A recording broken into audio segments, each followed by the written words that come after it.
குரு வணக்கங்கள். வாழ்க வளமுடன். நெக்ஸ்ட் ஜென் நேயர்களுக்கு வணக்கம். நான் உங்க டிஎன்ஏ ஆஸ்ட்ராலஜர் மற்றும் பாரம்பரிய ஜோதிடர் சுப்ரஜா சுரேஷ்குமார். இன்னைக்கு நம்மளுடைய கிரகங்கள் காமிக்கக்கூடிய ஒரு விஷயங்களா இருக்கட்டும், நாம செய்யக்கூடிய செயல்களா இருக்கட்டும், எது தீர்மானிக்குது அப்படிங்கிற ஒரு கொஸ்டின் எல்லாத்துக்குமே இருக்கும். நம்ம வாழ்க்கையில் நடக்கக்கூடிய சில நல்ல விஷயங்களும் சரி, துயரமான விஷயங்களும் சரி, திடீர் அதிர்ஷ்டங்களும் சரி, நம்ம பிளான் பண்ணக்கூடிய விஷயங்களும் சரி, எது தீர்மானிக்குது? இந்த பிரபஞ்சத்தில் நம்ம காமிக்கக்கூடிய நம்ம லக்னத்தில் சுய ஜாதகத்தில் இருக்கக்கூடிய கிரகங்களும் அதனுடைய நட்சத்திரங்களும் தான் முடிவு செய்யுது. ஸோ இன்னைக்கு உங்களுக்காக நான் என்ன மாதிரியான காரியங்களை குறித்து நான் இப்போ பேச போகிறேன் அப்படின்னா, தை மாத பலன்கள். ஒவ்வொரு மாதமும் ஒவ்வொரு கிரகங்கள் அந்தந்த பாவகத்துக்கு மாற்றப்படும். ஸோ மாறினதுக்கு அப்புறமா அதனோட பார்வைகளாக இருக்கட்டும், அந்த கிரகங்கள் எந்த இடத்துல இருந்து நம்மளைய ஆட்டி படைக்குதா, இல்லை நம்மளுடைய செயல்களுக்கு அது ரொம்ப ஃபேவராக இருக்கா, இல்லை நம்ம நினச்ச காரியங்களுக்கு தடையாக இருக்கா அப்படிங்கிறத கண்டிப்பாக ஒரு சூட்சும முறையோட நம்ம அதை கண்டிப்பாக பார்க்கணும். அது எப்படி பார்க்கறது? நம்மளோட சுய ஜாதகத்தை நீங்கள் வெரிஃபை பண்ணணும்.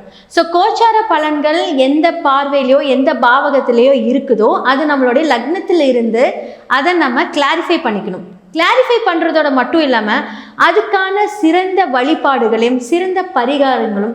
ஸோ பரிகாரங்கள் அப்படின்னு சொல்ல போனால் வாழ்வியல் பரிகாரமாகவும் இருக்கட்டும், இல்லை நீங்கள் கோவில் பரிகாரங்களாக இருக்கட்டும், அந்த சுய ஜாதகத்தில் பார்த்து அதை நம்ம கரெக்டாக கொண்டுட்டு போகும்போது நம்மளுடைய செயல்பாடுகள் அதனுடைய சார்ந்த விஷயங்களில் நம்ம 100% சக்ஸஸ் பண்ணலாம்.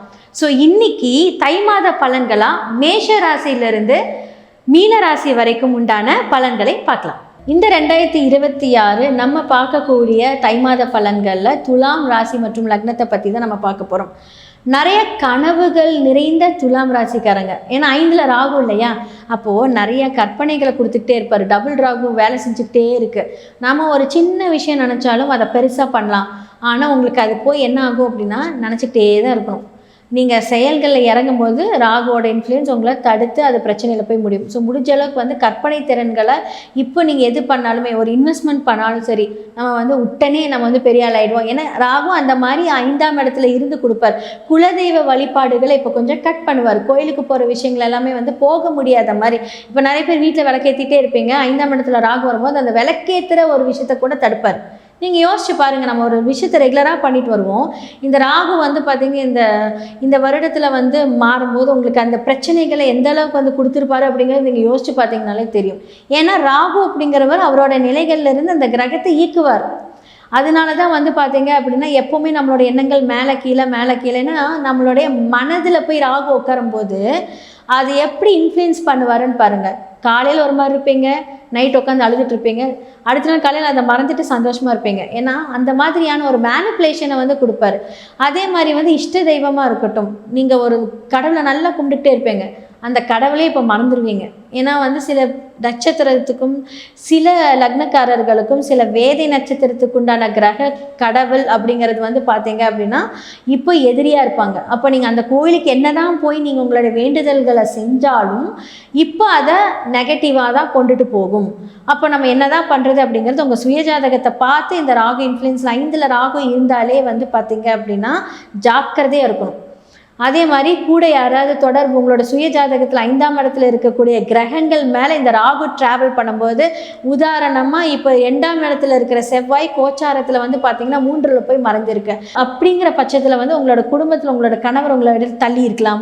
அது மட்டும் இல்லாமல் அவர் ட்ராவல் பண்ணிக்கிட்டே இருக்கலாம். சிறு தூர பயணங்களில் அவர் இது பண்ண, ஏன்னா குடும்பத்தில் அவர் தானே உங்களுக்கு குடும்பம். இல்லாட்டி நீங்களே ட்ராவல் பண்ணிக்கிட்டே இருக்கலாம், திடீர்னு ஒரு வேலை வரும். ஸோ இந்த மாதிரியான விஷயங்களை இந்த மாதிரி இந்த தை மாதத்தில் இந்த கிரகங்கள் உங்களை இன்ஃப்ளூயன்ஸ் பண்ணும். அப்படி இருக்கிற பட்சத்தில் அப்போ 5ஆம் இடத்துல ராகு இருக்கும்போது என்ன ஆகும் அப்படின்னா, 2க்குரிய செவ்வாய் 5ஆம் இடத்துல இருந்து அது மேலே ராகு பயணிக்கும் போது குடும்பத்தில் இருக்கவங்க கூடிய பிரச்சனை, வம்பு வழக்குகள் இது எல்லாமே நம்மளுடைய ராகு கொடுப்பாரு. ஸோ இதுக்காக தான் உங்களோட சுயஜாதகத்தை பார்த்து அதுக்கேற்ற பரிகாரத்தை பண்ணுங்க அப்படிங்கிறத நாங்கள் சொல்கிறோம். ஸோ இதுக்கு நம்ம தப்பிக்கணும். அதே மாதிரி பார்த்தீங்க அப்படின்னா 10ஆம் இடத்துல குரு. அப்போ துலாம் லக்னக்காரர்கள் பார்த்தீங்கன்னா சுக்கிரனோட ஆட்சி பெற்றவங்க. அப்போ 10ஆம் இடத்துல குரு அப்படிங்கும்போது என்னென்னா, 10ல் குரு அப்படின்னா சூப்பர்னு சொல்லுவாங்க. ஆனால் சுக்கிரனுக்கு எப்படி குரு அது வந்து பார்த்திங்கன்னா ஒரு போராட்டம் நிறைந்த ஒரு இடத்துலையா இருக்கும். நமக்கு வருமானத்தை தடுப்பார். எல்லாருமே துலாம் சூப்பர்னு சொல்லுவாங்க, ஆனால் நான் கன்ஃபார்மாக சொல்கிறேன், துலாம் லக்னக்காரர்களுக்கு வருமானத்தை இப்போ தடுத்து நிறுத்தி ஒரு பிரச்சனை கொடுத்து உங்களுடைய வழிபாடுகள் மூலிமா அதை வந்து சக்ஸஸ் பண்ணுவார். ஸோ என்ன மாதிரியான விஷயங்கள் நீங்கள் வழிபாடு பண்ணுறீங்க அப்படின்னா, மகாலட்சுமி வழிபாடும் முருகன் வழிபாடும் நீங்கள் செய்தீங்க அப்படின்னா, அதே மாதிரி இந்த புத்துக்கு பால் ஊற்றி இந்த ராகுவை கொஞ்சம் துர்க்கை அம்மனுக்கும் இந்த ராகுவை கொஞ்சம் காம்ப்ரமைஸ் பண்ணி உங்களுடைய வழிபாடுகள் ரொம்ப ஹெவியாக இருக்கும்போது எல்லா பிரச்சனைகள்லேருந்து நீங்கள் வெளிவந்து உங்களுடைய லைஃப்பில் நீங்கள் சக்ஸஸ் பண்ணுவீங்க. ஸோ என்ன நேயர்களே, நிறைய பேர் வந்து மேஷராசிலேருந்து மீன ராசி வரைக்கும் உண்டான பலன்கள் கோச்சார ரீதியாகவும் லக்ன ரீதியாகவும் நீங்கள் இப்போ பார்த்துருப்பீங்க. நிறைய பேருக்கு வந்து கன்ஃபியூஷன்ஸ் எல்லாம் இப்போ கொஞ்சம் கிளாரிஃபை ஆகிருக்கும். பட் இருந்தாலும் உங்களுடைய சுய ஜாதகம் மட்டுமே பேசப்படும். ஸோ பொது பலன்களை வச்சு பார்த்தீங்க அப்படின்னா நீங்கள் வந்து என்னென்ன மாதிரி விஷயங்கள் நடக்குது அப்படிங்கிறத தெரிஞ்சுக்கலாம். ஆனால் உங்களோட சுய ஜாதகங்களில் நடக்கக்கூடிய விஷயங்களை நீங்கள் வந்து கிளாரிஃபை பண்ணும்போது உங்களுக்கு உங்களுடைய சூட்சும ரகசியங்கள், யார் யார் எந்தெந்த நட்சத்திர வழிபாடுகள் பண்ணணும், யார் எந்த கிரகங்களை நீங்கள் ஆக்டிவேட் பண்ணணும், டீஆக்டிவேட் பண்ணணும், இந்த தசா புத்திகளுக்கு வந்து யாரெல்லாம் நீங்கள் வந்து வழிபாடு செய்யணும் அப்படிங்கிற எல்லாமே நான் சொல்லியிருப்பேன். உங்களுடைய சுயஜாதகத்தை பாருங்கள், கீழே நம்பருக்கு காண்டாக்ட் பண்ணி உங்களோட சுயஜாதகத்தை நீங்கள் ஷேர் பண்ணுங்கள். ஸோ அடுத்து இதே மாதிரி ஒரு நிகழ்ச்சியில் உங்கள் எல்லாத்தையும் நான் சந்திக்கிறேன். வாழ்க வளமுடன்.